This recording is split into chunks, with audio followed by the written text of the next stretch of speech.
السلام علیکم ورحمۃ اللہ وبرکاتہ۔ الحمد للہ رب العالمین، والصلاة والسلام على سید الانبیاء والمرسلین، نبینا محمد وعلى آلہ وصحبہ اجمعین، اما بعد۔ یقول اللہ سبحانہ وتعالی: یا ایہا الذین آمنوا اتقوا اللہ وقولوا قولا سدیدا يصلح لكم اعمالکم ویغفر لكم ذنوبکم ومن یطع اللہ ورسولہ فقد فاز فوزا عظیما۔ محترم و معزز حاضرین و حاضرات، الحمدللہ اللہ کے فضل و کرم سے ایک نئے عنوان کے ساتھ ہم سب اکٹھا ہیں۔ عنوان جیسے کہ بتایا گیا کہ جناب محمد الرسول اللہ صلی اللہ علیہ وسلم اولاد کی تربیت میں آپ نے وہ کون سی ایسی نصیحتیں، توجیہات ہمیں عطا کی ہیں جو ہمارے لیے ایک روشن مینار ہیں اور جس پر چلنا ہی کامیابی ہے۔ اس بات میں کوئی شک نہیں کہ اللہ تبارک و تعالیٰ نے ہم پر توحید کو دے کر جو احسان کیا ہے، اور رب کی طرف سے یہ جو ایک منہج، اسلامی اخلاق، اسلامی صفات، بلکہ ایک مربی کو کیسے ہونا چاہیے اس کے صفات بتا کر ہمیں اس بات کی طرف تنبیہ کی ہے کہ ہر ماں باپ کو اپنے اولاد کے لیے بہترین قدوہ بننا چاہیے، تاکہ یہ قدوہ بنے تو ان کی آنے والی نسل بھی کیا ہے، اپنے بعد والوں کے لیے قدوہ بنے۔ یہی وجہ ہے کہ اللہ تبارک و تعالیٰ نے جناب محمد الرسول اللہ صلی اللہ علیہ وسلم کے ساتھ جن لوگوں کو رکھا یا آپ کی مدد کے لیے جن لوگوں کو چنا، وہ ہمارے لیے فخر ہیں، وہ ہمارے لیے ایک مربی کی حیثیت رکھتے ہیں، اور حقیقی طور پر اللہ کے نزدیک بلند مقام پانے میں ان کی ایک چنندہ مثال ہے۔ اللہ کے نبی علیہ الصلوۃ والسلام کے ساتھی یہ عام انسانوں میں سے نہیں تھے، بلکہ یہ مکہ میں رہ کر، مدینہ میں رہ کر، زمانے جاہلیت کو پا کر، اسلام کو پا کر، نبی صلی اللہ علیہ وسلم کو دیکھ کر، آپ کی انتقال کے صدمے کو سہ کر انہوں نے جو ایمان کو پروان چڑھایا تھا، اور آخر میں ایک بہترین نمونہ جو ہمیں عطا کیا، وہ ہم سب کے لیے کیا ہے، حقیقت میں ایک مربی کی حیثیت رکھتے ہیں۔ اور تربیت کا وہ ایک عظیم پہلو جو ایک مربی کے اندر ہونا چاہیے، اس کا بھی ذکر موجود ہے۔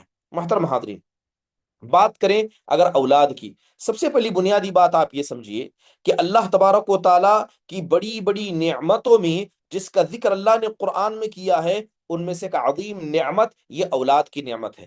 بلکہ ایک نیک بچے کا انسان کے پاس ہونا یہ ایسی بڑی نعمت ہے کہ اس کا فائدہ انسان کے جیتے جی سے لے کر اس کے مرنے کے بعد تک ہوتا رہتا ہے، بلکہ یہ اللہ تبارک و تعالیٰ کی عظیم نعمتوں میں سے ہے۔ اللہ تعالیٰ قرآن میں ارشاد فرماتے ہیں: للہ ملک السماوات والارض یخلق ما یشاء یہب لمن یشاء اناثا ویہب لمن یشاء الذکور او یزوجہم ذکرانا واناثا ویجعل من یشاء عقیما انہ علیم قدیر۔ بس آسمان اور زمینوں کی ملکیت یہ اللہ تبارک و تعالیٰ کے پاس ہے۔ وہ جیسے چاہے پیدا کرتا ہے، جسے چاہے وہ بیٹیاں عطا کرتا ہے، جسے چاہے وہ بیٹے عطا کرتا ہے، یا جسے چاہے بیٹے اور بیٹیاں دونوں عطا کرتا ہے۔ وَيَجْعَلُ مَن يَشَاءُ عَقِيمًا، اور جسے اللہ چاہے اسے بانجھ بے اولاد بھی بنا دیتا ہے۔ انہ علیم قدیر، بے شک اللہ تعالیٰ ہر چیز کا علم رکھتا ہے، اور ہر چیز کی قدرت اللہ سبحانہ و تعالیٰ کے پاس ہے۔ علامہ سعدی رحمہ اللہ علیہ،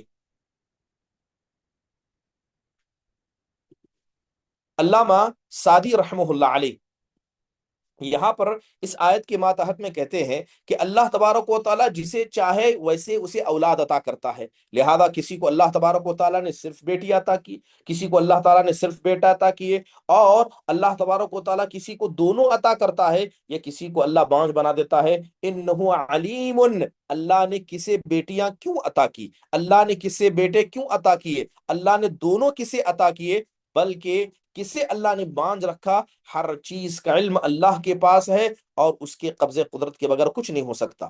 اسی لیے آپ دیکھیں کہ اولاد کا مانگنا اور اولاد کو طلب کرنا یہ انبیاء کی سنت رہی ہے۔ حضرت زکریا علیہ الصلوۃ والسلام نے اللہ سے دعا مانگتے ہوئے کہا تھا: ربی حب لی من لدنک ذریۃ طیبہ، اے میرے پروردگار تو اپنے جانب سے مجھے پاک اور نیک ذریت عطا کر۔ اور حضرت ابراہیم نے کہا تھا: ربی حب لی من الصالحین، اے میرے پروردگار تو مجھے نیک اولاد عطا فرما۔ محترم حاضرین، ایک آدمی کے پاس نیک اولاد کا ہونا، انسان جتنی دنیا میں کمائی کرتا ہے یہ سب سے بہترین کمائی ہے۔ جس قسم کا رزق انسان کو ملا ہے، سب سے بہترین رزق یہ نیک اولاد ہے۔ حضرت عمرو بن شعیب عن ابیہ عن جدی سے روایت کرتے ہیں، کہتے ہیں کہ اللہ کے نبی علیہ الصلوۃ والسلام نے کہا ان اولادکم من اطیب کسبکم، کہ تمہارے اولاد تمہاری پاک روزی ہے، تمہاری پاک روزی ہے۔ لہذا باپ کو یا ماں کو جسے اللہ نے اس اولاد کی نعمت سے نوازا، انہیں اللہ تعالیٰ کا شکر ادا کرنا چاہیے۔ اور حقیقی شکر کیا ہے؟ کہ آپ اپنے اولاد کی تربیت کریں۔ حقیقی شکر یہ ہے کہ آپ اپنے اولاد کو ادب سکھائیں، انہیں تہذیب سکھائیں، انہیں تعلیم دیں، اور ایسا علم عطا کریں جو دنیا اور آخرت دونوں میں ان کے لیے اللہ کا بندہ بننے اور اللہ کی رضامندی پانے والوں سے بنائیں۔ اس لیے اللہ تعالیٰ نے کہا اعملوا آل داؤد شکرا وقلیل من عبادی الشکور۔ اللہ نے کہا کہ آل داؤد تم عمل کرتے رہو شکریہ ادا کرنے کے لیے۔ محترم حاضرین، اس لیے کہ اللہ کا شکر ادا کرنے والے بندے بڑے ہی کم ہیں۔ تو پتہ یہ چلا کہ کمال شکر اولاد کے مسئلے میں اللہ کا مکمل شکر ادا کرنے کا مطلب یہ ہے کہ اولاد کی بہترین تربیت کی جائے۔ لہذا اگر کوئی آدمی اپنے اولاد کی تربیت نہیں کرتا ہے تو لہذا اس نے اللہ کی نافرمانی کی، ناشکری کی، اس نے نعمت کا غلط استعمال کیا۔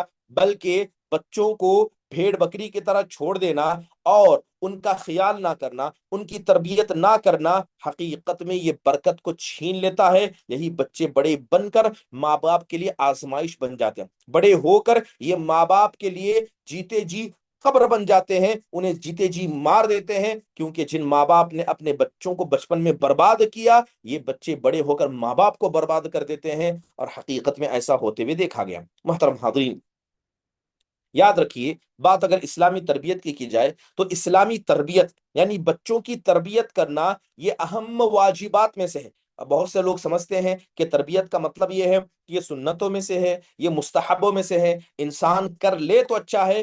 حقیقت میں اولاد کی تربیت یہ واجب ہے، اور اللہ تعالیٰ اس کے بارے میں سوال کرنے والا ہے۔ جیسے کہ قرآن میں اللہ نے اسی اولاد کی تربیت کے حوالے سے سورہ تحریم میں کہا کہ یا ایھا الذین آمنوا قوا انفسکم واہلیکم نارا وقودها الناس والحجارہ علیہا ملائکۃ غلاظ شداد لا یعصون اللہ ما امرهم ویفعلون ما یؤمرون۔ کہ ایمان والو، تم سب سے پہلے اپنے نفسوں کو پھر اپنے اہل خانہ کو جہنم کی آگ سے بچاؤ۔ وہ جہنم جس کا ایندھن پتھر اور انسان ہوں گے، وہ جہنم جس پر ہم نے ایسے فرشتے مقرر کیے ہیں جو بڑے سخت مزاج ہیں، بڑے کیا ہے، سخت طبیعت کے ہیں، وہ اللہ کی کبھی نافرمانی نہیں کرتے، جو اللہ انہیں کہتا ہے اسے بجا لاتے ہیں۔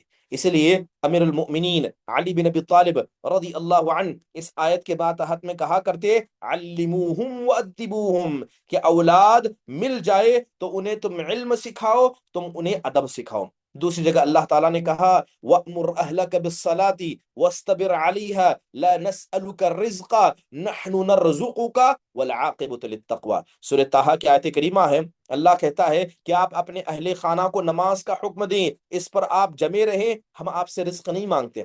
اے انسانوں، اے ماں باپ، ہم آپ سے رزق نہیں مانتے بلکہ ہم تمہیں رزق دیتے ہیں، اور متقیوں کے لیے ہی بہترین فیصلے ہوتے ہیں۔ اس کا مطلب یہ ہے کہ اگر کوئی آدمی اپنے اولاد کو نمازوں پر ابھارتا ہے، فرض اور نوافل کی پابندی کراتا ہے، تو اللہ تعالیٰ اس اولاد کے ذریعے اسے ایسا رزق دے گا جس رزق کی تمنا بھی اس نے نہیں کی ہوگی۔ اس لیے شیخ الاسلام ابن تیمیہ رحمہ اللہ فرماتے ہیں یجب علیہ ان یأمر بذلک کل من یقدر علی امرہ بہ، کہ نماز کا جہاں تک مسئلہ ہے، جس آدمی کے پاس پاور ہے اور جو اس کے ماتحت ہیں، ہر پاور والے کو اپنے ماتحت لوگوں کو نماز کی وصیت ضرور کرنی چاہیے۔ حدیثوں کے اندر اللہ کے نبی نے اسی تربیت کی ذمہ داری کا ذکر کرتے ہوئے کہا، حضرت عبداللہ بن عمر کہتے ہیں کہ میں نے اللہ کے نبی کو کہتے سنا، آپ کہہ رہے تھے کلکم راع وکلکم مسئول عن رعیتہ فالامام راع ومسئول عن رعیتہ والرجل راع فی اہلہ وهو مسئول عن رعیتہ والمرأة راعیة فی بیت زوجها ومسئولة عن رعیتها والخادم راع فی مال سیدہ ومسئول عن رعیتہ۔ اللہ کے نبی نے کہا کہ تم میں کا ہر آدمی ذمہ دار ہے، اور ہر آدمی سے اس کی ذمہ داری کے تعلق سے سوال کیا جائے گا۔ امام اپنے رعیہ کے تعلق سے مسئول ہوگا، ایک مرد اپنے اہل خانہ کے تعلق سے مسئول ہوگا، ایک عورت شوہر کے مال اور اس کے گھر کے تعلق سے سوال کیا جائے گا، اور خادم کو اس کے مال کے، اس آقا کے مال کے تعلق سے اس سے سوال کیا جائے گا۔ محترم حاضرین، تو اس سے بات ہمیں سمجھنا ہوگا کہ اگر کوئی ماں اپنے بچوں کو بچپن میں برباد کر دیتی ہے، ضائع کر دیتی ہے، انہیں آخرت والا نہیں بناتی ہے، دنیا پرست بنا کر چھوڑ دیتی ہے، تو ایسی ماں اللہ کے پاس پکڑی جائے گی، اسی طرح جس طرح وہ باپ پکڑا جائے گا۔ بلکہ ایک حدیث میں اللہ کے نبی نے کہا، ما من عبد استرعاه اللہ رعیتا فلم يحطها بنصیحة الا لم يجد رائحة الجنہ۔ سبحان اللہ، صحیح بخاری کی روایت، اللہ کے نبی نے کہا کہ جس کسی بندے کو اللہ تعالیٰ رعیہ عطا کرتا ہے، ماتحت میں چھوٹے بچے عطا کرتا ہے، اور وہ ان کا خیال نہیں کرتا ہے، انہیں نصیحت نہیں کرتا ہے، انہیں وصیت نہیں کرتا ہے، انہیں اسلامی آداب نہیں سکھاتا ہے، ایسا آدمی جنت میں داخل ہونا تو چھوڑے، جنت کی خوشبو تک نہیں پائے گا، کیونکہ اس نے اپنے ماتحتی میں رہتے ہوئے بچوں کو برباد کیا، اللہ تعالیٰ اس کے اعمال کو برباد کیا ہے۔ ایک حدیث میں اللہ کے نبی نے کہا، ان اللہ سائل کل راع اما استرعاه احفظ ذلك ام ضيعه حتى يسأل الرجل عن اہل بیته۔ اللہ کے نبی کہتے ہیں کہ ہر آدمی کو جسے اللہ نے کسی بھی قسم کی ذمہ داری دی تھی، اللہ پوچھے گا تو نے اس کو نبھایا، اپنے ذمہ داری کو برباد کیا، پھر آدمی کو اس کے اہل خانہ کے تعلق سے پوچھا جائے گا۔ محترم حاضرین، اس لیے اللہ کے نبی کہا کرتے، مروا اولادکم بالصلاۃ وهم ابناء 7 سنین، جب تمہارے بچے 7 سال کے ہو جائیں تم انہیں نماز کا حکم دو، اور اگر نہ پڑھیں 10 سال کے ہو جائیں انہیں مارا کرو اور بستروں کو الگ کر دو۔ علامہ ابن بطال رحمہ اللہ علیہ، تقریباً شرح صحیح بخاری کے اندر ان کا ایک قول نقل کیا گیا، ابن بطال رحمہ اللہ کہتے ہیں کہ بچوں کو شریعت کے تمام ضوابط اور اصول کو سکھانا، اور انہیں اس کی ادب دینا، اور انہیں اس کی تدریب کرانا، بلکہ ان بچوں کو نمازوں میں ساتھ میں لے جانا، حق اور نیک عمل کرتے وقت ساتھ رکھنا، یہاں تک کہ جنازوں کی نماز میں انہیں شریک رکھنا، حقیقت میں انہیں تربیت دینا ہے۔ اس لیے علامہ ابن تیمیہ رحمہ اللہ کہا کرتے تھے کہ كانوا يصومون الصغار يوم عاشوراء وغيره والصبي يثاب على صلاته وصومه وحجه وغير ذلك من اعماله۔ کہتے ہیں کہ بچوں کو بچپن سے انسان کو، خصوصی طور پر علامہ ابن تیمیہ رحمہ اللہ کے زمانے میں عاشورہ کے روزے بچوں سے رکھوائے جاتے تھے، اور ایک بچہ کوئی بھی نیک عمل کرے، چاہے نماز پڑھے، روزہ رکھے، حج کرے، اس کے عمل کا ثواب اس کے ماں باپ کو ملتا ہے، اور یقین جانیے بچوں کی عبادتیں کبھی اللہ ضائع نہیں کرتا۔ محترم حاضرین، نیک اولاد اگر کسی آدمی کو مل جائے، اس نے بہترین تربیت کو انجام دیا، نیک اولاد مل گئی، یقیناً یہ بڑی خوش بختی کی بات ہے۔ اللہ کے نبی نے کہا، اذا مات الانسان انقطع عنه عمله الا من 3، صدقۃ جاریۃ او علم ينتفع به وولد صالح يدعو له۔ اللہ کے نبی نے کہا کہ جب ایک انسان مر جاتا ہے تو اس سے اعمال کا سلسلہ ختم ہو جاتا ہے، سوائے 3 چیزوں کے، ایک تو صدقہ جاریہ، دوسرا ایسا علم جس سے برابر فائدہ اٹھایا گیا، اور تیسری ایسے نیک اولاد جو اس کے جانے کے بعد بھی برابر اس کے لیے دعا کرتی ہے۔ تحفۃ الاحوذی کے اندر کہا گیا کہ اللہ کے نبی نے ولد کو، یعنی بچوں کو نیکی کے ساتھ جوڑا، یعنی ہر بچہ اپنے ماں باپ کے لیے کیا ہے، دعا میں، خیرخواہی میں ان کے لیے بہتر نہیں ہے،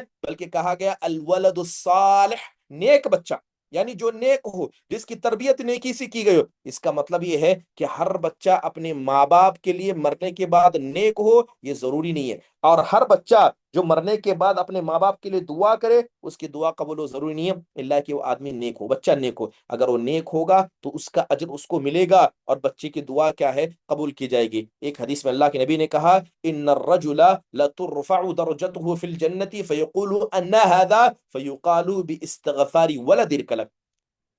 صحیح بخاری کی روایت ہے کہ ایک آدمی جنت میں پہنچ جائے گا، اس کے اعمال کے اعتبار سے اسے بدلہ دے دیا جائے گا، دیکھے گا کہ جو مقام اللہ نے مجھے عطا کیا تھا وہ مقام بڑھ رہا ہے، مجھے بڑا بڑا کر دیا جا رہا ہے، تو آدمی پوچھے گا انا ہذا، کہ یہ بڑا بڑا کر مجھے کیوں دیا جا رہا ہے، کیا جنت کے مسئلے میں اس درجے کا فیصلہ میرے لیے نہیں کیا گیا تھا؟ تو اس سے کہا جائے گا باستغفار ولدک لک، تو نے جو عمل کیا وہ مقام طے تھا، مگر تیرے مرنے کے بعد تیرے بچے تیرے گناہوں کی معافی مانگتے تھے، وہ توبہ کرتے تھے، وہ معافی مانگتے تھے، لہذا ان کا ثواب اللہ نے تجھے ایسا عطا کیا کہ اب تیرے درجات کو بلند کیا جا رہا ہے۔ محترم حاضرین، یاد رکھیے کہ اگر اولاد کی تربیت میں اگر صرف ایک حدیث نہ ہوتی، یہ جو حدیث جس کا میں ذکر کرنے والا ہوں، اگر صرف ایک حدیث اولاد کی تربیت کے لیے ہوتی تب بھی کافی ہو جاتی۔ بڑی مشہور حدیث ہے، حضرت ابو امامہ الباہلی رضی اللہ عنہ کہتے ہیں کہ اربعۃ تجری علیہم اجورہم بعد الموت۔ یہ روایت صحیح ترغیب و ترہیب کے اندر موجود ہے اور جامع صغیر کے اندر بھی موجود ہے۔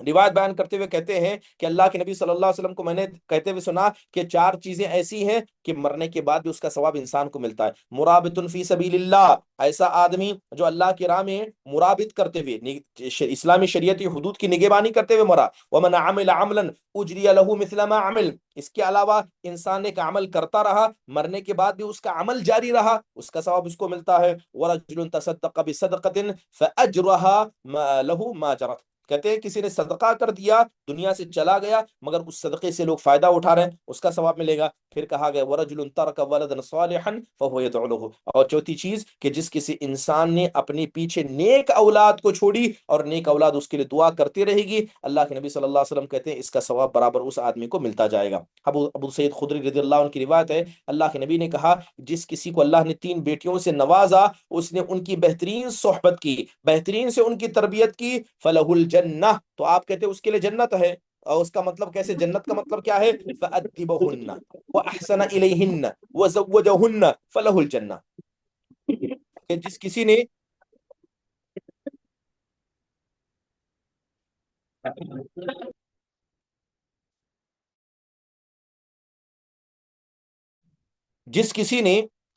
جس کسی نے اپنے بچوں کو ادب سکھایا ہوگا، اور اس کے ساتھ ساتھ جس کسی نے اپنے بچوں کو کیا ہے بہترین طریقے سے انہیں اسلامی آداب کے ساتھ اسلامی تعلیمات سے نوازا ہوگا، یقین جانیے ایسا آدمی کیا ہے اللہ تبارک و تعالیٰ کی اس خوش نصیبی اور اولاد کے مسئلے میں برکت کا باعث بنے گا۔ ایک حدیث کے اندر آپ نے کہا من عال 3 بنات فأدبهن ورحمهن واحسن الیہن فلہ الجنہ، کہ جس کسی نے اپنی 3 بیٹیوں کی پرورش کی، انہیں ادب سکھایا، ان کے ساتھ رحم کا معاملہ کیا، ایسے آدمی کے لیے جنت ہے۔ محترم حاضرین، یقیناً یہ اولاد کی تربیت کے لیے جو حدیثیں اللہ کے رسول نے بتائی ہیں، جو ثواب ہمیں بتایا ہے، اس کے لیے بہترین تدبیر انسان کو پہلے سے کرنے چاہیے۔ چلیے، بات اگر بچوں کی تربیت کی جا رہی ہے، بنیادی طور پر بچوں کی تربیت کی شروعات کیسے ہوتی ہے؟ جیسے کہ علماء نے بتایا ہے کہ بچوں کی تربیت کی شروعات اسلامی نقطہ نظر سے یہ بچوں کے پیدا ہونے سے پہلے ہو جاتی ہے۔ یعنی بچے ابھی دنیا میں نہیں آئے ہیں، آپ تبھی سے ان کی تربیت کو شروع کر دیجئے، پیدا ہوں گے تب بھی تربیت کرنا ہے، اور جب بڑے ہوں گے تب بھی ان کی تربیت کرنا ہے۔ بنیادی طور پر ایک انسان جب اولاد کی تربیت کرنا چاہتا ہے تو پہلا سٹیپ یہ ہے کہ وہ آدمی اپنی نیت کو صحیح کرے، وہ آدمی اپنی نیت کو صحیح کرے، خود پہلے نیک بن جائے، خود پہلے اچھا بن جائے، کیونکہ اگر وہ نیک ہوگا اور اس کی نیکی کا اثر اس کے اولاد پر پڑے گا، پہلی بنیادی بات۔ دوسری بات، نیک عورت کا اختیار کرنا، ایسی عورت کا جو نیک ہو اور ان بچوں کی ماں بنے، یقیناً اسلام نے اس پر بڑی کیا ہے آزمائش لوگوں کے لیے رکھی ہے کہ کون آدمی خوبصورت عورت کے پیچھے جاتا ہے، کون آدمی کسی عورت کے مال کے پیچھے جاتا ہے، کون آدمی اس کے نسب و حسب پہ جاتا ہے، اور کون ہے جو حقیقت میں اس کی دینداری پر جاتا ہے۔ لہذا مردوں کو حکم دیا گیا کہ اگر آپ اولاد کی تربیت کرنا چاہتے ہیں تو اس کے لیے سب سے پہلا سٹیپ یہ ہے کہ نیک بیوی کا اختیار کیا جائے، اور اختیار یہ دونوں طرفین سے ہوتا ہے۔ اگر مرد اپنی اولاد کی تربیت کرنا چاہتا ہے نیک بیوی کو چنے، اور اگر عورت اپنے بچوں کی تربیت کرنا چاہتی ہے تو نیک شوہر کا اختیار کرے، جو دنیا میں اور آخرت میں دونوں ایک دوسرے کے لیے مددگار ہوں گے۔ اس لیے اللہ کے نبی نے کہا تخیروا لنطفکم فانکحوا الاکفاء وانکحوا الیہم۔ محترم حاضرین، سلسلۃ الصحیحہ کے اندر یا سلسلۃ الصحیحہ کے اندر یہ حدیث موجود ہے، آپ نے کہا کہ اپنے نطفوں کو دیکھ کر تم اختیار کرو۔ اگر مرد ہے کہ تمہارا نطفہ کہاں جائے گا، کس مادر رحم میں جائے گا، اس کو دیکھ کر چنو، اور اہل والی یعنی جو دین میں برابر ہو ایسوں کو چنو، اور انہی کی طرف اپنی بیٹیوں کا تم نکاح کیا کرو۔ محترم حاضرین، اس لیے کہ جو ماں کی طبیعت ہے، جو ماں کی نیکی ہے، جو ماں کے صفات ہیں، اس کا بڑا گہرا اثر بچوں پر پڑتا ہے۔ ماں اگر دنیا پرست ہوگی، ماں اگر ماں معذرت کے ساتھ کیا ہے دیندار نہیں ہوگی، وہ بچہ جو اس ماں کی پیٹ میں 9 مہینے رہا ہے، اس کا دودھ پیے گا، وہ ہر ماں کے اثر کو قبول کرے گا۔ اس لیے علامہ مناوی رحمہ اللہ علیہ اس حدیث کی شرح میں کہتے ہیں کہ فَإِنَّ الْوَلَدَ يَنزِعُ إِلَىٰ أَصْلِ أُمِّهِ وَطَبَاعِهِ، کہ بچے اپنی ماں کی اصل کو لیتے ہیں، اس کی طبیعت کو لیتے ہیں۔ لہذا اگر ماں ہی نیک نہ ہو، چاہے آپ بچے کی کتنی بھی بہترین تربیت کریں، اس بچے کے اندر ماں کے صفات آ ہی کر رہیں گے۔ اس لیے آپ دیکھیں کہ ماں کی اصل، ماں کا اہل، اس کے اخلاق، یہ تمام چیزیں بچوں پر بڑی اثر ڈالتی ہیں۔ اسی لیے علماء نے منع کیا کہ اگر کوئی آدمی، جیسے پہلے زمانے میں ہوتا تھا کہ عورتیں اپنا بھی دودھ پلاتی تھی اور بچوں کو دوسری عورتوں کا بھی دودھ پلوایا کرتی تھی، تو علماء نے منع کیا کہ اگر کوئی عورت احمق ہے، اگر کوئی عورت دماغ سے کیا ہے بیوقوف ہے، تو ایسے کم عقل عورت کا دودھ بچوں کو نہیں پلانا چاہیے، کیونکہ اس بیوقوف عورت کا طبیعت، اس کا مزاج اس بچے کے اندر آ جائے گا۔ سبحان اللہ، یعنی دودھ اتنی اہمیت کا حامل رکھتا ہے، بلکہ عبد الرحمن بن قاسم نے کہا کہ للرضاع تاثر فی الطبع، کہ دودھ پینے کا، پلانے کا بڑا گہرا اثر بچوں پہ پڑتا ہے۔ اگر عورت بد اخلاق ہو اور وہ اپنے بچے کو دودھ پلائے، اس بد اخلاقی کا ذریعہ وہ بچے بھی بن جائیں گے اور ان کے اندر بھی وہ اثر آ جائے گا۔ بلکہ قاضی عیاض رحمہ اللہ نے روضۃ المربع کے اندر ایک حاشیہ چڑھاتے ہوئے کہا کہ جس کسی نے اپنے بچوں کی تربیت میں انہیں ایک بدکار عورت سے، یعنی جس کے اخلاق برے ہوں، اس سے دودھ پلایا، وہ بچے بھی آگے جا کر بدکار ہو جائیں گے۔ اس لیے اللہ کے نبی علیہ الصلوۃ والسلام نے حدیث میں صاف فرمایا تنکح المرأة لاربع، کہ 4 چیزوں کی وجہ سے عورت سے شادی کی جاتی ہے۔ لمالہا، اس کا مال دیکھ کر شادی کی جاتی ہے، اس کا حسب نسب دیکھ کر شادی کی جاتی ہے، اس کی خوبصورتی دیکھ کر شادی کی جاتی ہے، اور چوتھی چیز اس کی دینداری دیکھ کر شادی کی جاتی ہے۔ آپ نے کہا فَظْفُرْ بِذَاتِ الدِّین تربت یدا، تم دیندار عورت کو پکڑ لو،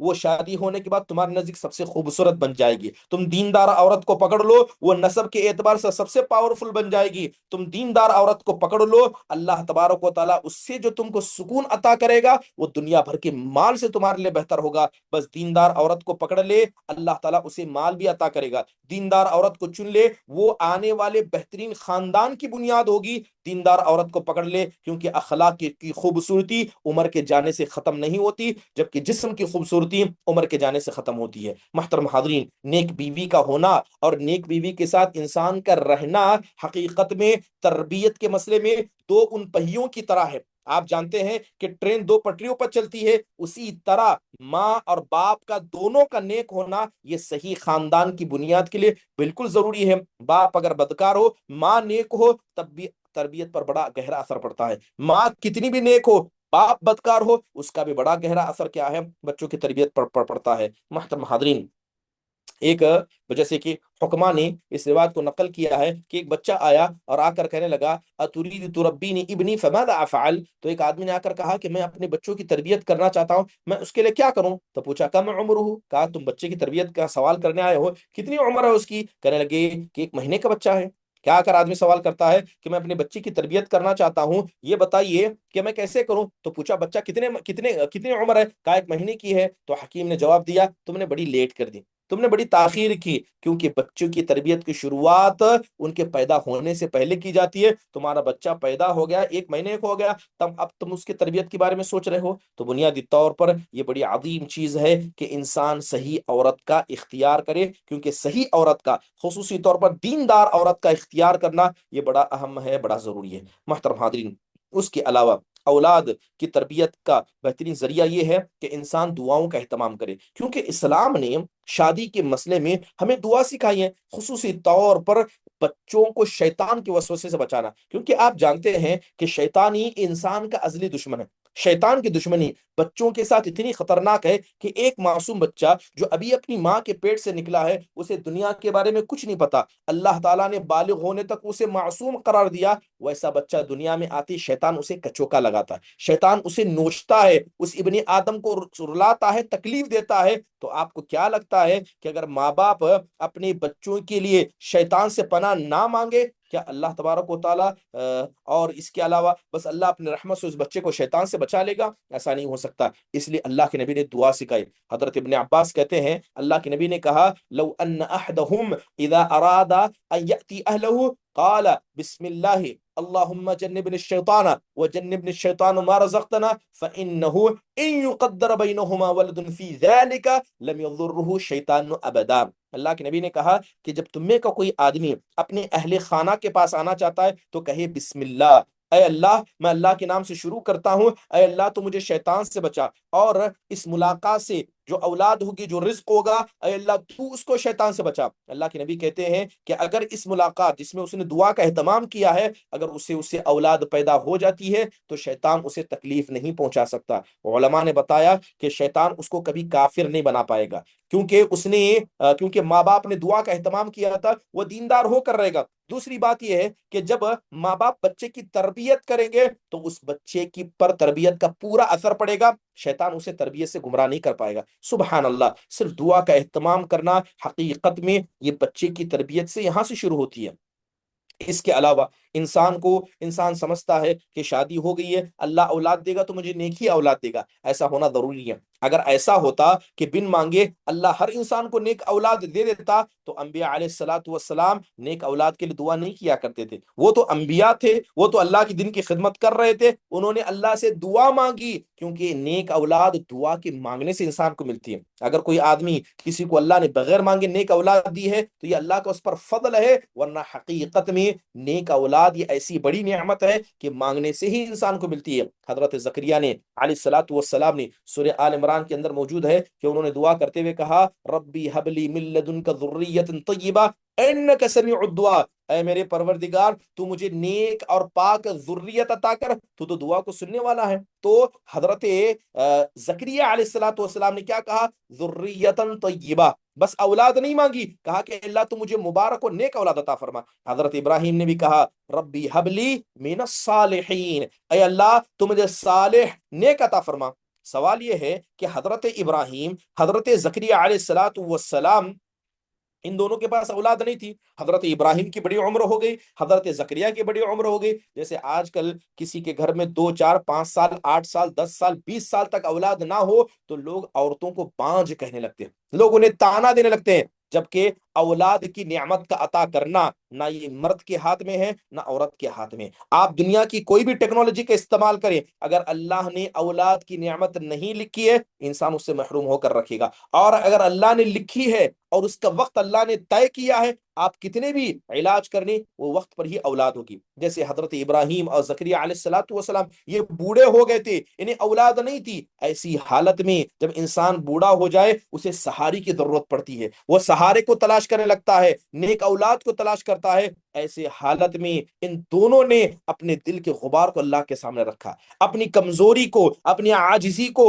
اپنی مجبوری کو، اپنے دل کی تکلیف کو اللہ کے سامنے رکھا اور اللہ سے دعا مانگی، اور دعا بھی کس بات کی؟ نیک اولاد کی۔ تو پتہ یہ چلا کہ یہ کہنا کہ عورت بانجھ ہے، انہیں اولاد نہیں ہوتی، حقیقت میں کہیں نہ کہیں یہ اللہ کی رحمت سے مایوس ہونا ہے، کیونکہ پھل اللہ دینے والا ہے، وہ کبھی بھی عطا کرتا ہے۔ محترم حاضرین، اللہ تبارک و تعالیٰ نے، آپ دیکھیں کہ بسا اوقات یہ بات ان کو بھی سمجھنی ہوگی کہ بسا اوقات جو بچے ہم کو اللہ عطا کرتا ہے، اگر انسان ان بچوں کی نیکی کی دعا اللہ سے نہ کرے تو اللہ تبارک و تعالیٰ بہت سارے لوگوں کو ایسی اولاد دے دیتا ہے جو ان کی آزمائش کی وجہ بن جاتے ہیں۔ یہاں تک کہ انبیاء علیہ الصلوۃ والسلام بھی اپنے اولاد کے ذریعے آزمائے گئے۔ کیا حضرت نوح علیہ الصلوۃ والسلام نبی ہیں، پہلے رسول ہیں، اللہ نے کیسے اولاد کے ذریعے آزمایا؟ وہ اولاد ایسا نہیں کہ دیندار نہیں تھے، وہ مسلمانی نہیں تھی، بلکہ کافر اولاد تھی، اور اسی کفر میں اس کا انتقال ہو گیا۔ محترم حاضرین، ضروری ہے کہ اگر انسان کی اولاد نیک نہ ہو تو اولاد ہونے سے نہ ہونا بہتر ہے۔ اگر انسان کی اولاد نہ ہو، آپ نے سورہ کہف میں واقعہ پڑھا ہوگا کہ کسی کے ماں باپ نیک تھے، اور وہ بچے جنہیں حضرت موسیٰ علیہ الصلوۃ والسلام نے قتل کیا، کیوں قتل کیا تھا؟ اس لیے کہ ان کے ماں باپ بڑے نیک تھے، اور یہ بچے آگے چل کر کیا ہے، بڑے گناہوں کو انجام دینے والے تھے، کفر کو انجام دینے والے تھے، انہیں قتل کر دیا گیا۔ تو اسی کی بنیاد پر بعض علماء نے کہا کہ اگر کسی انسان کے پاس نیک اولاد نہیں ہے، بہتر تھا کہ اسے اولاد ہی نہ ہوتی۔ محترم حاضرین، اسی لیے مومنوں کو دعا سکھائی گئی، ربنا حب لنا من ازواجنا وذریاتنا قرۃ اعین وجعلنا للمتقین اماما، ہمیں دعا سکھائی گئی کہ ہم اللہ سے دعا کریں، اے ہمارے پروردگار تو ہمیں ایسی بیویاں عطا کرنا، اے ہمارے پروردگار ایسی ذریت و اولاد عطا کرنا جو ہماری آنکھوں کی ٹھنڈک بنے اور متقیوں کو تو ہمارا امام بنا۔ اس کا مطلب یہ ہے کہ اگر کسی کی اولاد اس کی آنکھ کی ٹھنڈک نہیں ہے، اس کی آنکھ کی چبن ہے، تو حقیقت میں ایسی اولاد کے ہونے سے نہ ہونا بہتر ہے۔ محترم حاضرین، اولاد کی تربیت کے مسئلے میں انسان کو اس کا خیال کرنا چاہیے۔ جب انسان کو اولاد ہو جائے تو بہترین ناموں کو رکھنے کا حکم دیا گیا۔ حضرت ابو الدرداء رضی اللہ عنہ کہتے ہیں، اللہ کے نبی نے کہا، انکم تدعون یوم القیامت باسمائکم واسماء آبائکم فاحسنوا اسماءکم۔ اللہ کے نبی نے کہا کہ قیامت کے دن تمہیں تمہارے ناموں سے اور تمہارے باپوں کے ناموں سے پکارا جائے گا، لہذا ناموں کو اچھا رکھا کرو، ناموں کو تم اچھا رکھا کرو۔ لہذا اچھے نام کر رکھنا یہ تربیت کا ایک اہم ذریعہ ہے، تاکہ انسان کو اللہ تبارک و تعالیٰ کی نعمت بار بار یاد رہے، اللہ تبارک و تعالیٰ نے جو فضل اس کو عطا کیا وہ یاد رہے۔ حضرت ابن عمر رضی اللہ عنہ کی روایت ہے، اللہ کے نبی نے کہا، ان احب اسمائکم الی اللہ عبد اللہ و عبد الرحمن۔ اللہ کے نبی کہتے ہیں کہ تمہارے نزدیک سب سے بہترین نام، اللہ کے نزدیک سب سے پیارے نام عبداللہ و عبد الرحمن ہے۔ سبحان اللہ، یعنی جو نام اللہ کو پیارے ہیں آج لوگ سب میں بڑے کامن ہیں۔ سبحان اللہ، ایک صاحب تھے مدینہ کے، وہ اصل میں یمنی تھے، اور اللہ تبارک و تعالیٰ نے بڑی اولاد ان کو عطا کی تھی، کئی شادیاں انہوں نے کی تھی، کم سے کم 20 سے 25 اولاد ان کے پاس تھی، جس میں سے 15 بچے تھے، 15 لڑکے تھے، اور سب کا نام انہوں نے عبداللہ عبد الرحمن رکھا، بس نمبر لگا دیا، عبد الرحمن 1، عبد الرحمن 2، عبد الرحمن 3، عبداللہ 1، عبداللہ 2۔ اور ایسے لوگوں سے ہم نے ملاقات بھی کی، سبحان اللہ، انہوں نے اللہ کے نبی کی اس حدیث پر عمل کیا کہ اللہ کو پیارے نام عبداللہ عبد الرحمن ہے، چاہے جتنے بھی لڑکے ہوں ہم سب کا نام یہی رکھیں گے۔ سبحان اللہ، وہ آتے تھے اور اپنے بچوں کو لاتے تھے، اور اللہ تبارک و تعالیٰ نے ایسی برکت عطا کی تھی کہ مسجد نبوی میں ان کے اکثر بچے حافظ قرآن ہو گئے تھے۔ تو ناموں کا بڑا گہرا اثر انسان کی شخصیت پر پڑتا ہے۔ ابو محمد بن حزم رحمہ اللہ کہتے ہیں کہ اس بات پر تمام لوگوں کا اتفاق ہے کہ عبداللہ عبد الرحمن ان سے بہتر کوئی اور نام نہیں ہے۔ علماء کا اس بات میں اختلاف ہے کہ اللہ کے نزدیک عبداللہ عبد الرحمن ان دونوں میں سے پیارا نام کون سا ہے؟ اب دو نام تو بتائے گئے، دونوں میں سے پیارا نام کون ہے؟ تو اکثر علماء نے کہا کہ یہ دونوں نام ایک ہی درجے کے ہیں، لہذا ان کو رکھا جائے۔ تو لہذا تربیت کا ایک اہم حصہ یہ کہ انسان اللہ کے لیے اور اللہ کو راضی کرنے کے لیے اپنے بچوں کے نام ایسے رکھے جو اللہ تعالیٰ کو پسند ہو۔ اس کے علاوہ بعض نام جیسے لوگ رکھتے ہیں، عبد الرحمن لوگ رکھتے ہیں، اور دیکھیے ایک حدیث کے اندر آتا ہے، حضرت جابر کہتے ہیں کہ ولد لرجل منا غلام فاخبرني فقال سمی ابنك عبد الرحمن۔ حضرت جابر عبداللہ کہتے ہیں کہ ایک آدمی اللہ کے نبی کے پاس آیا اور آ کر کہا، اللہ کے نبی مجھے بیٹا پیدا ہوا، بس اس نے آ کر خبر دی، وہ صحابی آئے اور آ کر خبر دی تو اللہ کے نبی نے فوراً کہا اس کا نام تو عبد الرحمن رکھنا۔ آپ نے کیا کہا کہ اس کا نام عبد الرحمن رکھنا، تو اس بنیاد پر علماء نے کہا کہ عبد الرحمن یہ نام زیادہ افضل ہے۔ بہرحال بعض لوگوں کو چاہیے کہ جس طرح اللہ کے نبی علیہ الصلاۃ والسلام، اللہ کے نبی صلی اللہ علیہ وسلم کو بھی بیٹے پیدا ہوئے تھے، تو آپ علیہ الصلوۃ والسلام نے اپنے بیٹے کا نام کیا رکھا تھا؟ نبیوں کے نام پر رکھا تھا، اور وہ نبی جو اللہ کے نبی صلی اللہ علیہ وسلم کی داداؤں میں سے تھے، پرداداؤں میں سے تھے، آپ جن کے خاندان سے تھے اور جنہیں آپ بے تحاشا محبت کرتے تھے، تو آپ نے اپنے بیٹے کا نام ابراہیم رکھا تھا۔ تو اس حدیث سے بھی پتہ چلتا ہے کہ جو انبیاء کے نام ہیں بڑے مقدس اور پیارے نام ہیں، لہذا انبیاء کے نام پر بھی رکھ سکتے ہیں۔ یوسف بن عبداللہ بن عبد السلام رضی اللہ عنہ کہتے ہیں کہ سمانی رسول اللہ یوسف واقعدنی علی حجرہ ومسح علی راسی، کہ حضرت عبداللہ بن سلام کے بیٹے جن کا نام یوسف تھا، حضرت عبداللہ بن سلام کو جب اولاد پیدا ہوئی تو اللہ کے نبی صلی اللہ علیہ وسلم کے پاس لے کر آئے، تو اللہ کے نبی نے ان کے سر پر ہاتھ کرتے ہوئے کہا اس کا نام یوسف ہوگا۔ اللہ کے نبی نے کہا کہ اس کا نام یوسف ہوگا، آپ نے گود میں بٹھایا اور آپ صلی اللہ علیہ وسلم نے میرے سر پر ہاتھ پھیرا۔ یہ عبداللہ بن سلام کے بیٹے خود روایت کرتے ہیں۔ علامہ ابن قیم رحمہ اللہ نے کہا کہ انبیاء اس زمین کے اندر سب سے اعلیٰ اخلاق والے، اعمال میں سب سے مقدس، نسب میں سب سے اعلیٰ، اور اس کے علاوہ اللہ کی عبادت کو زمین میں نافذ کرنے والے سب سے بہترین تھے۔ لہذا انسان کو اپنے بچوں کا نام یا تو عبداللہ عبد الرحمن رکھنا چاہیے، ورنہ انبیاء کے ناموں پر رکھنا چاہیے، کیونکہ حقیقت میں ان ناموں کا بڑا گہرا اثر انسان کی زندگی پر پڑتا ہے۔ اس کے علاوہ بہت سارے لوگ ہیں جنہوں نے کیا ہے اپنے زندگیوں کو اللہ کی راہ میں قربان کیا، صحابہ کرام ان پر بھی اپنے بچوں کے نام رکھ سکتے ہیں، کیونکہ تاریخ کے اندر کتنے ایسے صحابہ کے بارے میں ملتا ہے کہ خود صحابہ نے اپنے بچوں کا نام صحابہ کے نام پر رکھا تھا، بس ان کی شخصیت کو دیکھتے ہوئے، ان کی شخصیت کا خیال کرتے ہوئے۔ لہذا اے وہ شخص جو اپنے آپ کو مربی کہتا ہے، اپنے بچوں کے اچھے نام تلاش کیا کر، اور اپنی اولاد کے لیے ایسے نام تلاش کر جس کی صفت اچھا ہو، جس کا معنی اچھا ہو، اس کا اثر بچے کی زندگی پر پڑے۔ لہذا عمر بن خطاب رضی اللہ عنہ کی شخصیت کو دیکھ کر اگر پسند آئے تو نام عمر رکھیے، اگر کسی کو حضرت حمزہ اسد اللہ، حمزہ بن عبد المطلب کی شخصیت پسند آئے وہ حمزہ نام رکھے۔ تو اسی طرح صحابہ کی سیرت کو پڑھیں، جس صحابی کی سیرت آپ کو سب سے بہترین لگتی ہے آپ ان کے نام پر نام رکھیں۔ حقیقت میں یہ بڑا عظیم کارنامہ ہوگا جو انسان اپنے زندگی میں انجام دے گا، کیونکہ ناموں کا بڑا گہرا اثر انسان کی زندگی پر پڑتا ہے۔ حضرت عائشہ رضی اللہ عنہ کہتی ہیں کہ اللہ کے نبی صلی اللہ علیہ وسلم جیسے کسی آدمی کے برے ناموں کو دیکھا کرتے، کیونکہ زمانے جاہلیت میں بہت سارے لوگوں کے نام برے تھے، تو اللہ کے نبی ان کے برے ناموں کو اچھے ناموں سے بدل دیا کرتے، آپ چھوڑا نہیں کرتے، فوراً ان کے برے ناموں کا تذکرہ ہوتا، آپ انہیں بدل کر اچھے نام رکھا کرتے۔ اسی لیے علامہ ابن قیم رحمہ اللہ نے کہا ہے کہ اگر کوئی آدمی برے نام کے ہونے کے بعد بھی اس کو باقی رکھتا ہے یہ بڑی غلط چیز ہے،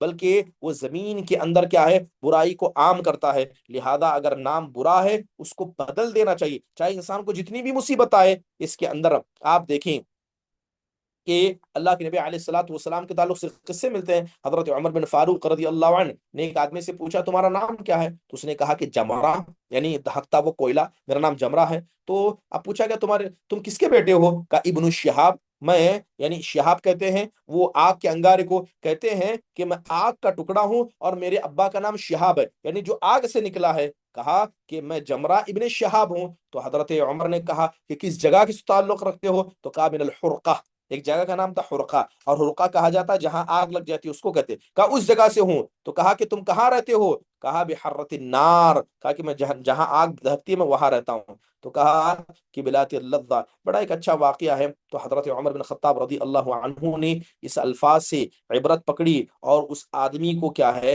ایسا سبق سکھایا، اس آدمی کو سمجھایا کہ انسان کو کیا ہے کبھی بھی ایسے کاموں سے دور رہنا چاہیے جس کا اثر ناموں سے ہوتا ہے، اور نام یہ بڑی خطرناک چیز ہے۔ اللہ معاف فرمائے، آج دور حاضر کے اندر ہم دیکھتے ہیں کہ خواتین کو نئے نام چاہیے، مطلب سے فرق نہیں پڑتا کہ اگر کسی کا نام عبداللہ عبد الرحمن ہے تو کہتے ہیں کہ بڑا کامن نام ہے، یہ ہمارے چاچا کے لڑکے کا ہے، گھر میں عبد الرحمن نام ہے۔ تصور کریں کہ ناموں کو مقابلے کے طور پر، مسابقے کے طور پر رکھا جاتا ہے، اور لڑکیوں کے نام تو ایسے ایسے رکھے جاتے ہیں بس انسان سننے کو پسند کرے۔ تو لہذا نام کے مسئلے میں شریعت نے جو اصول بتایا ہے اس اصول کا خیال کرنا چاہیے۔ محترم حاضرین، ماں باپ کے مسئلے میں جب بچے نافرمان ہوتے ہیں تو بچوں کے نافرمانی کی ایک بنیادی وجہ برے نام بھی ہے۔ اگر آپ نے اپنے اولاد کے صحیح نام نہیں رکھے تو یہ بچے آگے چل کر نافرمان ہوں گے۔ اس کے حوالے سے بھی ہمیں شریعت کے اندر قصے ملتے ہیں۔ لہذا آپ دیکھیں کہ کتنے لوگوں کے نام جب برے رکھے جاتے ہیں وہ اپنے اولاد کے نافرمان بن جاتے ہیں، اس کا اثر پڑتا ہے۔ اس کے علاوہ اچھی کنیت دینا، اچھی کنیت کا خود اختیار کرنا، کیونکہ بیٹوں سے انسان کی کنیت بنتی ہے۔ اچھی کنیت اختیار کرے، اچھا نام ہوگا، اچھی کنیت اختیار کرے گا، اس سے بھی انسان کی شخصیت پر فرق پڑتا ہے۔ لہذا بچے کا نام صحیح ہو، انسان بچوں کی کنیت یا اپنی کنیت صحیح رکھے۔ اس کے علاوہ ایک اہم ذمہ داری جو ماں باپ پر ہے وہ بچے کے عقیقے کی کرنے کی ہے۔ عقیقہ کرنا، سبحان اللہ، اس عقیقے کے مسئلے میں ہمارے ہندوستان کے اندر جتنی بیرا روی پائی جاتی ہے، اللہ ہی اس پر رحم فرمائے۔ انسان کے پاس سب کچھ ہوتا ہے، کمانے کے لیے ہے، سال میں قربانی کرتا ہے، عمرہ کرتا ہے، لیکن پوچھا جائے کیا تو نے اپنے بچوں کا عقیقہ کیا؟ اس کے اولاد پیدا ہو گئے، بڑے ہو گئے، شادی ہو گئے، شادی میں بچوں کا عقیقہ کیا جاتا ہے، اور اللہ معاف فرمائے کتنے تو ایسے ہیں کہ ماں باپ عقیقہ کیے بغیر دنیا سے چلے گئے اور بچے خود اپنا عقیقہ کر رہے ہیں۔ سبحان اللہ، یاد رکھیے کہ جن ماں باپ نے اپنے بچوں کا عقیقہ نہیں کیا ہے ایسے ماں باپ حقیقت میں یہ نافرمان ہے۔ اللہ کے نبی نے کیا کہا؟ الغلام مرتہن بعقیقتہ یذبح عنہ السابع ویسمى ویحلق راسہ۔ اللہ کے نبی نے کہا ایک بچہ اپنے عقیقے کے ذریعے مرہون ہوتا ہے، لہذا 7ویں دن اس کی جانب سے قربانی کی جائے گی، اس کا نام رکھا جائے گا اور اس کے سر کو حلق کیا جائے گا۔ علامہ ابن قیم رحم اللہ فرماتے ہیں کہ رہن کا مطلب یہ ہے کہ انسان بغیر کسی مطلب کے اس بچے کو اپنے پاس نہ رکھے۔ اب بچے کا عقیقہ کر دے، اب وہ بچہ آپ کے حوالے ہو گیا، آپ کے ذمہ ہو گیا، آپ نے کسی آدمی سے سامان لیا، بطور رہن کوئی چیز عطا کر دی، تو اس آدمی کو اسے روک کر نہیں رکھنا چاہیے. لیکن اگر کوئی آدمی عقیقہ نہ کرے، ایسا آدمی اپنے بچوں کے حق کو مارتا ہے، اور ایسے ہی بچے اپنے ماں باپ کے نافرمان بنتے ہیں. اللہ رحم فرمائے کہ انسان دیکھیں کیسے خسارے میں آتا ہے کہ ایک تو دعا کا اہتمام نہیں کرتا ہے، شیطان وہاں نقصان پہنچاتا ہے. اب اللہ کی نعمت نصیب ہوتی ہے، اس پر عقیقہ نہ کر کے وہ اللہ کو بھی ناراض کر دیتا ہے. لہذا ضروری ہے کہ جس طرح ہم دعا کا اہتمام کر کے بچوں کو بچانا چاہتے ہیں، اسی طرح اپنے بچوں کا عقیقہ کر کے اللہ تبارک و تعالیٰ کی اس نعمت کو اپنے پاس لے لیں. اسے محبوس یعنی اسے قید کر کے نہ رکھیں، کیونکہ یہ حقیقت میں خیر لے کر نہیں آتا ہے. محترم حاضرین، تو ضروری ہے کہ ایک مربی کے لیے جب وہ اپنے بچوں کی تربیت کرنا چاہتا ہے، ان کی حفاظت کرنا چاہتا ہے، اور اللہ کے نزدیک ان بچوں کو قبول کروانا چاہتا ہے، عقیقہ کرے، اور جتنی جلدی ہو سکے عقیقے کے مسئلے میں انسان جلد بازی کرے. 7ویں تاریخ ہو گئی، اس کے بعد جب بھی انسان کو موقع مل جائے فوراً عقیقہ کر لے. لیکن عقیقے کو نگلیٹ کرنا، اسے تاخیر کرنا، حقیقت میں یہ غیر شرعی عمل ہے. اس کے علاوہ تربیت کے پہلو میں ایک بہترین پہلو ہے دودھ کا پلانا. دودھ کا پلانا محترم حاضرین، یہ بھی عظیم تربیت کے اصولوں میں سے ہے. انشاءاللہ تعالی آئندہ آنے والا جو تربیت، بچوں کی تربیت کے اوپر درس ہوگا، اس کے اندر بنیادی طور پر ذکر کیا جائے گا کہ کیسے انسان کو تربیت کرنی چاہیے. سب سے پہلے انبیاء کے بارے میں دیکھیں کہ حضرت نوح نے اپنی بیٹی کی تربیت کیسی کی تھی، حضرت لقمان نے اپنے بیٹی کی تربیت کیسی کی تھی، حضرت یعقوب نے اپنے بچوں کی تربیت کیسی کی تھی. جب انبیاء کے اپنے بچوں کی تربیت کے قصے ہم پڑھیں گے تو ہم کو سمجھ میں آئے گا کہ اولاد کی تربیت کیسی ہونی چاہیے. بات اگر دودھ پلانے کی جائے، جی ہاں، دودھ پلانا ایک تربیت کا ایک اہم حصہ ہے. ماں کو یہ قربانی دینی پڑتی ہے، اور ماں جب اس قربانی کو دیتی ہے وہ ایک مثالی ماں بنتی ہے. اس کا بچہ جسمانی اعتبار سے مکمل ہوتا ہے، روحانی اعتبار سے مکمل ہوتا ہے، محبت کے اعتبار سے مکمل ہوتا ہے، خوبصورتی کے اعتبار سے مکمل ہوتا ہے. بلکہ دور حاضر کے اندر خود جو سائنسدان ہیں، جو ڈاکٹرز ہیں، وہ کہتے ہیں کہ ماں کا دودھ یہ بچے کے لیے بڑا اہم ہے، تاکہ اس کا جسم مضبوط ہو سکے، اس کی عقل مضبوط ہو سکے، اور ماں کے محبت اور ماں کی قربت یہ بچے کے نفس کو یعنی اسے سائیکولوجی طور پر بھی مضبوط کرتی ہے. اسلام نے حکم دیا کہ اگر رمضان کا مہینہ واجبی روزے ہوں اور کوئی عورت اپنے بچے کو دودھ پلا رہی ہو تو وہ رمضان کے روزے کو وہ چھوڑ سکتی ہے. کس لیے؟ تاکہ اس کے بچے کو نقصان نہ ہو اور اس کے بچے کی صحت مکمل رہے، اس بچے کو تکلیف نہ ہو. سبحان اللہ، کیا ایسی مائیں جواب دیں گی جو اپنے بچوں کو صرف اپنے جسم کا خیال کرتے ہوئے نہیں دیتی؟ بہت ساری مائیں سمجھتی ہیں کہ دودھ پلانا یہ کوئی ضروری نہیں ہے، ہم ڈبے کا بھی دودھ پلا سکتے ہیں، ہم گائے کا بھی دودھ پلا سکتے ہیں. بالکل نہیں، اسلامی تربیت کا ایک حصہ ہے. اور ایسی ماں جو بغیر کسی عذر شرعی کے اپنے بچوں کو دودھ نہیں پلاتی ہے یا اپنے بچوں کی نافرمان ہے، لہذا ضروری ہے کہ کمزور بچوں کو کمزور چھوڑنا، اس کے علاوہ بچوں کی ذہن کا خیال نہ کرنا، انہیں دودھ نہ پلانا، کہیں نہ کہیں یہ آزادی کا نعرہ جو آج لوگ لگاتے ہیں کہ انسان اپنے جسم کا خیال پہلے کرتا ہے، اپنی اولاد کا خیال بعد میں کرتا ہے. جس نے معصوم بچوں پر رحم نہیں کیا، یاد رکھیے اللہ بھی ایسے ماؤں پر رحم نہیں کرے گا. تو لہذا ضروری ہے کہ اپنے بچوں پر رحم کریں، انہیں دودھ پلایا کریں، ان کا خیال کریں. لہذا یہ ایک اہم ضرورت ہے. اور دودھ کتنا پلانا چاہیے، اسلام نے اس کی مدت طے کر دی. لہذا ایسا بھی نہیں ہے کہ 6 مہینے ہو گئے بچہ کھانے لگ گیا، آپ نے اس کو دودھ چھڑوا دیا، ایک اولاد ہو گئی، اس کے بعد دوسری اولاد ہو گئی، تو پہلے اولاد کو 6 مہینے پلایا تو دوسرے اولاد کو بھی 6 ہی مہینے پلائیں گے، وقت ہے تب بھی اس کو نہ پلائیں گے. ایسا بالکل نہ کریں. بلکہ معصوم بچے ایک کمزور مخلوق ہوتے ہیں، ایک کمزور مخلوق ہیں. بڑا افسوس ہوتا ہے ایسی ماؤں پر جو ان معصوم بچوں پر بھی رحم نہیں کرتے ہیں. لہذا دودھ بچوں کے لیے ضروری ہے. انشاءاللہ تعالی آئندہ آنے والے درس میں انبیاء نے تربیت کے کیسے اصول بیان کیے، اور اس کے علاوہ اللہ کے نبی صلی اللہ علیہ وسلم نے بچوں کی تربیت کس طریقے سے کی ہے، محبت سے، رحمت سے، الفت سے، انہیں سمجھانے کا طریقہ وغیرہ آئندہ آنے والے درس میں اس کے حوالے سے ذکر کیا جائے گا. اللہ تعالیٰ سے دعا ہے اللہ تبارک و تعالیٰ ہم سب کو بچوں کی تربیت کے مسئلے میں صحیح شرعی نقطے کو سمجھنے اور شریعت کے اصولوں کو جاننے کے اللہ تبارک و تعالیٰ ہم کو توفیق نصیب فرمائے. آمین. اقول قولی هذا واستغفر الله لي ولكم ولسائر المسلمين من كل ذنب فاستغفروه انه هو الغفور الرحیم. اگر کسی کو کوئی سوال درس کے حوالے سے ہو تو مختصر انداز سے پوچھ لیں. ناز پروین. السلام علیکم وعلیکم السلام ورحمۃ اللہ وبرکاتہ. جی بولیں. ہاں، سوال تھا سے کہ جیسے آپ نے کہا کہ نام صحابہ اور نبی پر جتنا ہو سکے رکھنا چاہیے، الحمدللہ.